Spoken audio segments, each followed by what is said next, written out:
Hey Carlo, welcome to the GAC RMHC Golf Classic. Just want to give you an opportunity here to view your swing at regular speed.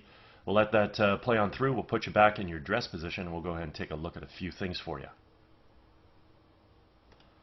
So while we got you back here in your setup, dress position looks great. We can see here your spine is nice and straight and on a slight tilt. Legs come down into a nicely unlocked position. Arms hang down nice and naturally off your tilted spine, and the golf club works out to the golf ball. So achieving really good posture here in association with really good balance. Looks awesome. Let's go ahead and take a look at your alignment. We can see your feet are in a little bit of a closed stance. Carry that out towards the fairway. Theoretically, your club face is supposed to run parallel to your feet, and parallel lines on camera will have an appearance of converging. And with that scenario here, we can see that you're set up pretty much right down the left center of the fairway. Okay, so obviously alignment also looks pretty good, but with a slightly closed stance, if this is typical, we may see some form of a compensation where we may be trying to pull the ball to the right just ever so slightly. Let's go ahead and do a little split screen comparison here between you and Jordan Spieth.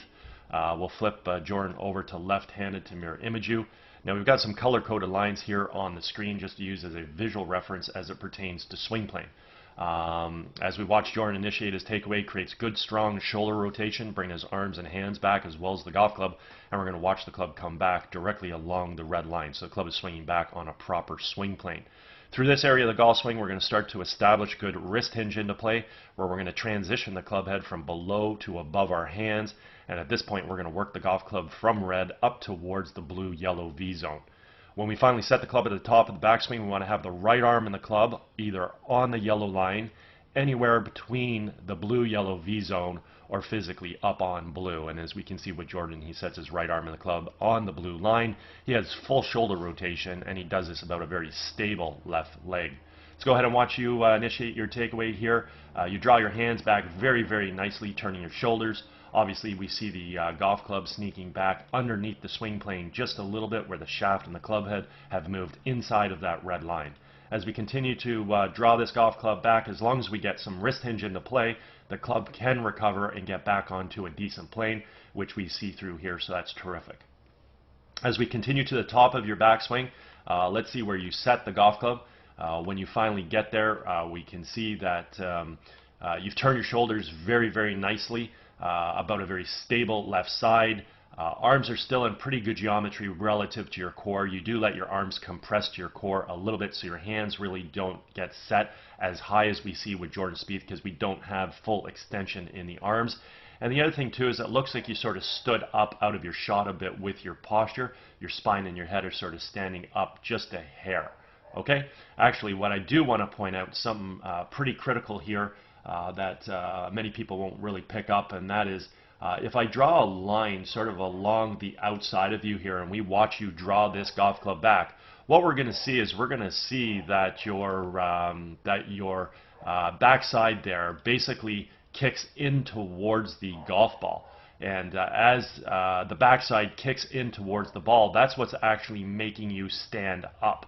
And then the problem is, once we're here, we're going to also have to pay attention to where this backside is at impact. So what you've ultimately done is you've moved yourself a little bit too close to the golf ball, and I'm a little concerned that you're going to hit the ball a little bit off the heel. Okay, so we'll pay attention to that in just a few seconds here. Anyways, as we go ahead and take a look at the transition coming back into the ball with Jordan Spieth, we simply want to drive our weight from our left foot to our right, fire the knees and the hips laterally to the target, unwind the core and fire the hands. And doing so, we want to bring that golf club from that blue-yellow V zone back down on top of red. And that's exactly what we see here with Jordan Spieth. The golf club has returned back to being on plane. And I'll mark that here as such. The other thing we want to observe at this point of the golf swing is the relationship between the lead forearm and the golf club. I refer to this as the backwards check mark in the case of a left-handed golfer. And what that means is the club head right now is remaining above and behind our hands coming into the hitting zone. And this is what's going to allow us to create a lot of power in our golf swing, let alone his ability to hit the ball straight, due to the fact that the club has returned back to plane. Let's go ahead and watch your transition back into the ball here. So you drop your hands and arms quite nicely. They do move a little bit out in front of you, but you're really fighting to keep that club head behind your hands. I really like the relationship here between your lead forearm and your golf club. You have your backwards check mark, so creating power in your golf swing will not be an issue. And the other great thing is the club is returning fairly close to plane here at this stage of the golf swing, so that looks terrific. Let's go ahead and track the club head all the way into impact here and see what it does. We'll go to the next frame. There we go. We're right on plane coming into the ball. Looks good. Let's go ahead and just connect these dots for you so you can get a pretty good sense as to the descending plane and how that golf club was attacking the ball. So we can see here that club's coming in pretty decently to the golf ball. Again, one thing I want to point out, look how far your backside has moved towards the ball.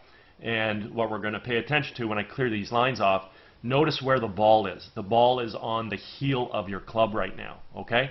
And that's due to that movement towards the ball with your backside.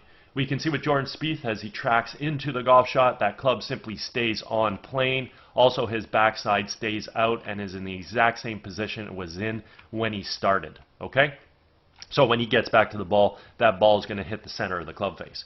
At this point in time, we can sort of take a look at the pass of the club. We can see that Jordan Spieth, before he strikes the ball, the club slightly inside the ball, expanding out to make contact, moving through on a nice natural subtle arc. With you, the club is stuck just ever so softly, a little too far outside, dropping down and across, and that is your compensating move due to the fact that you're aimed out to the left. So very simply put, the club's moving on a subtle path from out to in due to the fact that you're trying to compensate for the fact that your feet were aiming a little bit out to the left, and we know that you were set up to sort of hit the golf ball down the left center of the fairway. So really what we're trying to do here is we're trying to create a little bit of a pull action where we're going to try and pull that golf ball a little bit back towards the center of the fairway. So very simply put, if you time the club face up to that out to in path, swinging the club down yellow, you will do just that and you will pull the golf shot directly on line. If you happen to release the golf club a little bit relative to that path, what ends up happening is we end up hitting a little bit of a pull draw or pull hook, and we will lose the golf ball to the right. If we leave the club face a little bit open to that path, we'll block the ball a little bit left of that. The ball will get in the air, and then it'll have a little bit of curvature from left to right, and not really a golf shot that's going to hurt you too much. If we leave the club face too open to the path, then the ball gets blocked a little bit more left of that.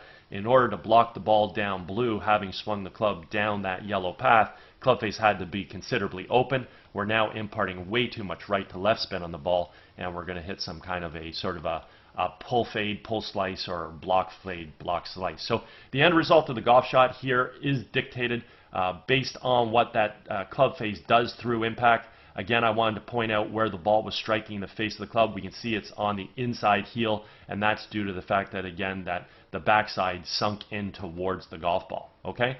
As we move through, obviously the end result is based on what that club face is doing, and as you carry yourself through to a really good finishing position here. We do see the ball headed to the right. Now, if we left that face open, it'll fade back and everything will be fine. You're carrying yourself through to a really good finishing position. You're creating really good footwork here. A very similar characteristic as to what we see with Jordan Spieth, where that left heel was off the ground at impact, fully getting up onto the toe of that left foot, allowing us to get our weight to our right side, hips square around, and obviously the shoulders fully rotate with the hands high and the club back in behind it. So certainly carrying yourself through to a really good finishing position, and looks great. Overall, you've got some really athletic characteristics with respect to your golf swing. Your hands work great. They come back. They fire through. Your core works well. You coil, you uncoil. You've got great footwork, allowing you to carry yourself through to a good finish. Just the inconsistencies are going to come from the fact that, we are aiming a little left and we are trying to pull the ball a little right. And at that point in time, we've got to compensate with the club face to obviously get that ball to go towards the intended target. Three things we need in order to have consistency. We have to aim well. Feet have to run parallel right of the target line. The club has to come down on perfect plane in order to hit the ball straight in accordance to that alignment. And then lastly, the club face has to square up to have that all come together and hit the ball towards the intended target. Okay? So anyways, excellent athletic looking characteristics. The other thing too is that sinking in of the backside, hitting the ball a little bit off the heel. You definitely want to learn how to move into impact without letting that backside sink in, so we can get the ball off the face of the club. And clubs nowadays are actually designed that if we're going to miss the ball, we don't want to miss it on the heel. We want to miss it closer to the toe, because we still can hit great golf shots hitting the golf ball off towards the toe of the golf club. Okay? Anyways, at any point in time you ever want to work on any of these aspects, I'm over at Glen Abbey in Oakville. Be happy to structure a program for you. Also, if you're involved with any golf tournaments and all, and you guys are looking for a unique gift to provide to your guests, touch base. Be happy to discuss my swing analysis services with you. Anyways, hope you enjoyed getting an opportunity to see your swing on video, and hope you had a great day. Take care.